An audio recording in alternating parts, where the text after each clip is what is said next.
what advice would I give to myself as a teenager starting out as an entrepreneur for the first time?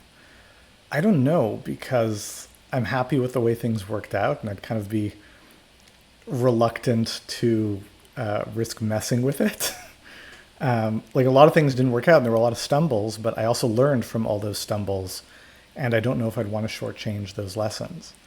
But I guess one thing that I could point to that took me a while to figure out is that I think especially earlier on in your journey, like at this point, I've done a lot of stuff. I've delivered dozens of events, hundreds, if not thousands of webinars. I've written like a dozen plus books, etc.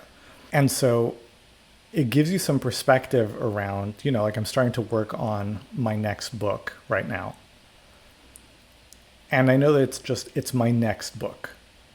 It's not the book to end all books of my career. It's not like there's a tendency, it's called the end of history illusion. There's a tendency to imagine that whatever you're doing right now is going to be the first line of your obituary, right? It's like the most important thing you've ever done. And I've seen sometimes people like, they've got a book coming out, or they just did a TEDx talk or something.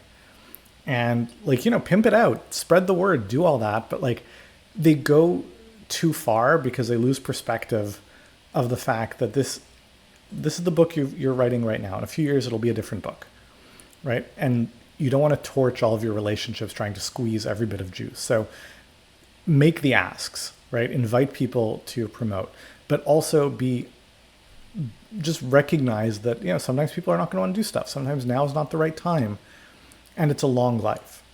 I've made a lot of money with people who found me for the first time because they clicked on an ad or they read an email sent by a joint venture partner and they bought something from me, later that day or later that week or something.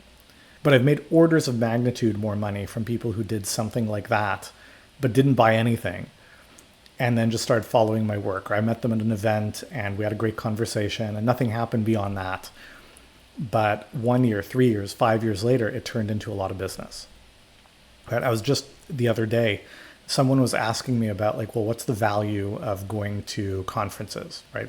Talking about different conferences. And I was thinking about a conference in particular that I went to, like, what's the ROI? And so I said, this is a conference that I went to right before the pandemic. It was a bit of a fiasco because it was in London. I don't do jet lag well. So I get on the plane. It's an overnight flight. I sleep a little bit. I get there. I'm super tired and zonked out. I go to the welcome dinner that someone's hosting, sit down, have a great conversation with the person sitting next to me. I duck out halfway through dinner because I'm exhausted, sleep through my alarm, miss 2/3 of the conference. Eventually, like, I get up, I go to the conference, I have a few conversations. What comes out of it immediately? I mean, there's some good conversations, some good connections, nothing really. 4 years later, that person I sat next to at dinner becomes a client of mine and pays me like $60,000. And actually that conversation I had over dinner became the impetus. I was like, it stuck in my head for a week. I was like, I've really got to write this down. That actually became one of the most successful books that I've written.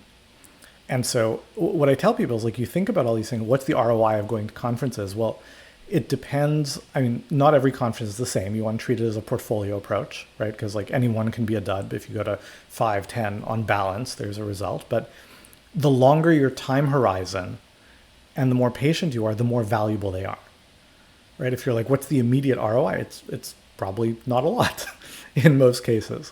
Over time, it becomes more and more, but you've got to have that longer term perspective, right? So that's probably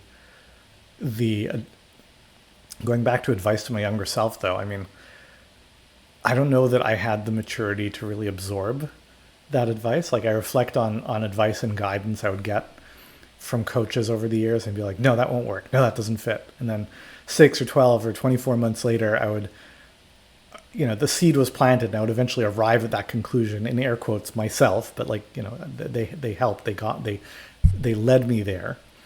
But you've also got to be ready for the advice. It's got to fit with where you are. That's why I'll nudge, but I don't push my clients too hard if they're like, no, I can't do that. Like sometimes I'll push, but often I'm like, okay, fine. Well, then let's talk about something else. Because we can accelerate processes, but lessons are valuable. So I don't know that I would want to deprive my younger self of those lessons.